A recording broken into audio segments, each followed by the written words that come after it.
Oh, hello there. Welcome to my office. We're back for another episode of Ask Zack. And first of all, before we get on to it, I just want to say thank you to everyone that showed the first episode so much love. You guys left a bunch of comments, a lot of people watched it, and I appreciate that a lot. So, we're going to continue this Wednesday nights at 6 p.m. Central for as long as I can get questions and remember to do it and have time to do it. So there it is. If you want your question answered in a future video, you can leave it down in the comment section down below.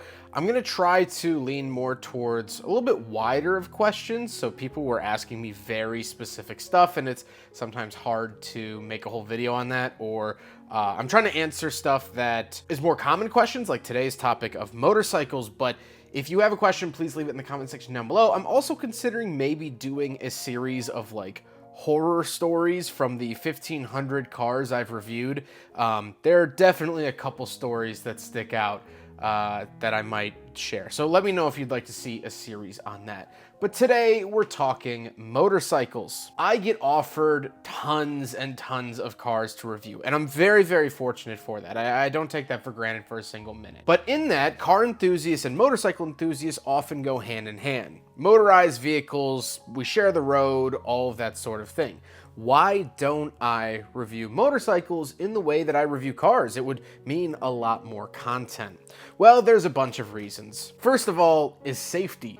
I don't have my motorcycle license. And so these scooters or small motorcycles that I've done in the past, like the Moto Compacto Honda, the Honda Gyro, and the little dirt bike have all either been in closed parking lots in closed settings or been under the 50cc requirement to have a motorcycle license so I could ride it without one. There is one motorcycle review here on the channel, but that was actually my friend Matt who was riding it, who's been riding motorcycles his entire life. And so that was how we were able to film that, but I don't think we'll continue that series because Matt and I's schedules are so different. I live a lot further from him now, and so it's just something that I can't really keep up. The first major reason, and not to be a Debbie Downer, is the fact that in 2020, 2021, and 2022, I lost a friend per year in a motorcycle accident.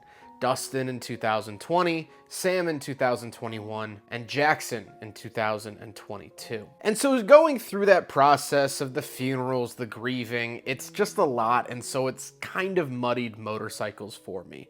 Now, in all of those instances, it wasn't ever the motorcycle's fault. It was external factors, speed, all of that. So I can't blame motorcycles, and I don't want to say that that would steer me completely away from motorcycles because of things like that.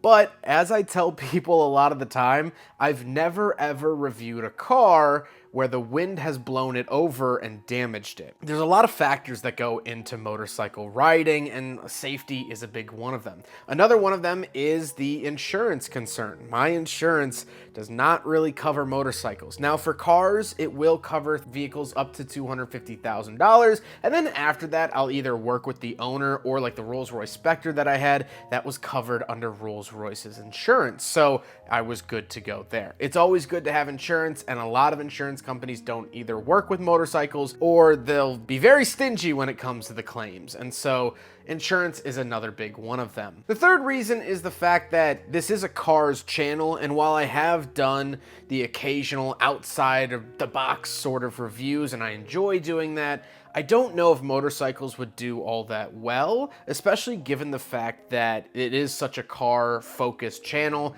and there's so much that would go into it. Similarly, I have been offered planes to review. Someone offered me a 1976 Piper Aero 2 to review a little plane, and as cool as that would be, as unique as that would be, I don't have a pilot's license. It costs a lot of money and fuel to get up there. And there's a lot of variables that could go into it. I've never been reviewing a car and had it fall out of the sky, and so that's something that you would have to consider when reviewing a plane. So while I do have an admiration for the engineering and how cool bikes are, I would love to film some bikes. There's a chance in the future, if I could find a small parking lot, if there was a bike that was like really, really special, like a Suzuki RE5, which is a rotary engine bike That would be really cool to do. The original Moto Compo would be great to do. Things like that I could make exceptions for in a very controlled environment at slow speeds, more so just to kind of show you the thing rather than do like a full driving feel review.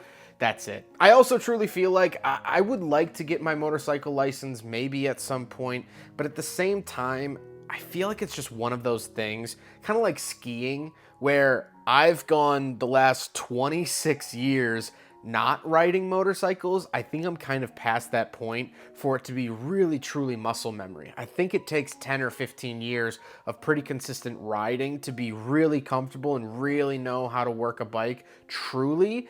And by the time I would do that, I would be in my 40s. So it's not something that I'd be looking to pursue. I appreciate everyone that has reached out and offered their bike for me to review. I know that takes a lot, and I know bikes are a lot more personal to people, so I appreciate the offers, but that, in short, is why I haven't reviewed a motorcycle, or probably won't review motorcycles here on the channel. I hope you guys enjoyed the video. Thank you again for submitting all your questions. If you have a new question for next week's episode of Ask Zach, please leave it in the comments down below. But for now, good night, everyone.